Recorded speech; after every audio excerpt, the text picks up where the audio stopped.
اگر ماں باپ اپنی زندگی میں سب کچھ اپنی اولاد کو دے دیں، ہبہ کر دیں، تحفہ کر دیں، پراپرٹی نام کر دی، بینک بیلنس سارا دے دیا، اور بڑے بھولے پن میں کہہ بھی دیتے ہیں بیٹا اب تو ہمارے پاس کچھ بھی نہیں ہے، جو تھا تمہیں دے دیا، غیر محسوس طریقے سے طبیعت بدلتی ہے، غیر محسوس طریقے سے۔ پہلے ابا جان کی اگر آمدنی کہیں سے آتی ہے، ان کو پینشن وغیرہ ملتی ہے، مکان کرائے پہ چڑھے ہوئے ہیں، دیگر پراپرٹیز ہیں، تو لہجے میں نرمی ہوگی، ابا جان، بھابیاں، بیوی بھی آگے خدمت، ابو چائے پینی ہے تو بتائیے، بڑی خدمت ہے۔ اور جہاں ابو نے اپنا سارا سرمایہ دیا، اب ابو بول رہا ہے بیٹی بہو چائے تو پلا دو، سارا تو ہاتھ میں آ گیا، پھر بیٹا چڑچڑے پن میں مبتلا ہوتا ہے، ابا آپ تو پیچھے پڑ جاتے ہیں، امی آپ تو پیچھے پڑ جاتے ہیں۔ اس لیے ہم اکثر جب والدین مجھ سے پوچھتے ہیں کہ مفتی صاحب ہم اپنے اولاد کو زندگی میں دینا چاہتے ہیں، دے دیں، تو کہتا ہوں ضرور دیں، لیکن اپنا حصہ بچا کر رکھیں، عزت بچا کر رکھیں گے۔ ہر ایک اولاد ایسی نہیں ہوتی ہے، خدا نخواستہ ایسا نہیں ہے کہ ہر اولاد بری ہوتی ہے،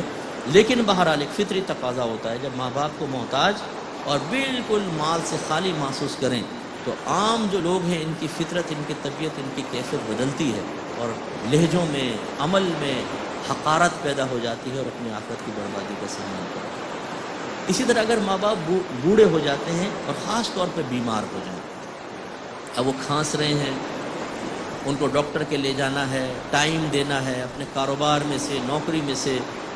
تو جو سعادت مند اولاد نہیں ہوتی، کچھ عرصے میں فیڈ اپ ہو جاتی ہے۔ بعض اوقات تو معاذ اللہ ثم معاذ اللہ یہاں تک دیکھا گیا ہے کہ دعا کرتے ہیں اللہ تعالیٰ ان کی منزل آسان کر دے، یعنی موت دے دے، ایسی ایسی صورت حال آتی ہے۔ حالانکہ یہ وہ وقت ہے کہ ایک ایک لمحہ جو ہے نا، ایک ایک لمحہ آپ جو ان کی طرف سے کوفت محسوس کر رہے ہیں، لیکن اپنے نفس کو اظہار غضب سے روکتے ہیں، برداشت کرتے ہیں، یہ آپ کی درجات کی بلندی کا سامان ہے، آپ کو اللہ کے قریب کر رہا ہے۔ اس کو تو ہمیں وسیلہ بنانا چاہیے اپنے اللہ تعالیٰ کی بارگاہ میں قریب ہونے کا۔ میرے آقا صلی اللہ علیہ وسلم فرماتے ہیں کہ 3 دوست تھے بنی اسرائیل کے، وہ کہیں سفر پہ روانہ ہوئے تو بارش شروع ہو گئی، ایک غار میں گھس گئے۔ اچانک وہ غار ایک بڑی چٹان تھی، غار کے دروازے کے آ کے گر گئی، اب وہ اندر پھنس گئے۔ تو ان میں سے ایک نے دوستوں سے کہا کہ یار ایسا کرتے ہیں، ہم کسی ایسے عمل کا اللہ کی بارگاہ میں وسیلہ پیش کرتے ہیں جو ہم نے بڑے اخلاص سے کیا ہو سکتا ہے اللہ تعالیٰ اس کی برکت سے ہمیں نجات دے دے۔ تو دو نے جو پیش کیا وہ تو کچھ بھی کیا، ایک جو ہے وہ میں آپ کو عرض کرتا ہوں، اس نے کہا کہ یا رب کریم تو جانتا ہے کہ میں شام کو بکریاں وغیرہ چراتا تھا اور شام کو دودھ لاتا تھا، پہلے اپنے ماں باپ کو پلاتا پھر اپنی اولاد کو پلایا کرتا تھا، اور ایک دفعہ جب میں آیا مجھے دیر ہوئی تو میرے ماں باپ سو چکے تھے، تو میں دودھ کا پیالہ لے کر ان کے سرانے کھڑا رہا، میری اولاد بلکتی رہی دودھ کے لیے، لیکن میرا ارادہ یہی تھا کہ اٹھیں گے تو پہلے ان کو دودھ پلاؤں گا پھر اپنے بچوں کو، اور میں ساری رات وہ پیالہ لے کر ان کے بستر کے پاس کھڑا رہا۔ صبح جب وہ جاگے تو پہلے ان کو دودھ پلایا پھر اپنے گھر والوں کو دودھ پلایا۔ اگر میری یہ خدمت تیری بارگاہ میں مقبول ہے تو اس چٹان کو ہٹا دے۔ رحمت کونین صلی اللہ علیہ وسلم ارشاد فرماتے ہیں کہ چٹان ایک طرف سرک گئی، پھر باقی دو نے بھی پیش کیے تو پوری سرک گئی تھی، لیکن یہ عمل بہت ہی مقبول عمل ہے کہ انسان اپنے ماں باپ کی طرف سے تکلیفیں برداشت کرے،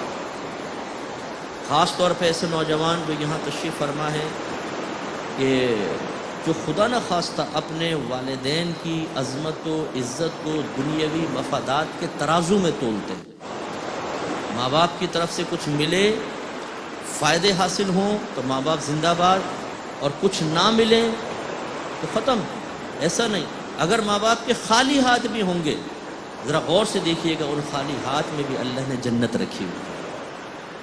اتنا بڑا مقام میرے آقا نے فرمایا کہ جو اپنے والدین کو محبت کی نگاہ سے دیکھ لے تو اللہ تبارک و تعالیٰ اسے ایک مقبول حج کا ثواب عطا فرماتا ہے۔ صحابہ کرام نے عرض کیا صلی اللہ، اگر کوئی دن میں 70 مرتبہ دیکھے، ایک روایت میں 100 مرتبہ دیکھے، فرمایا اللہ کی رحمت بہت بڑی ہے، اتنے حج کا ثواب۔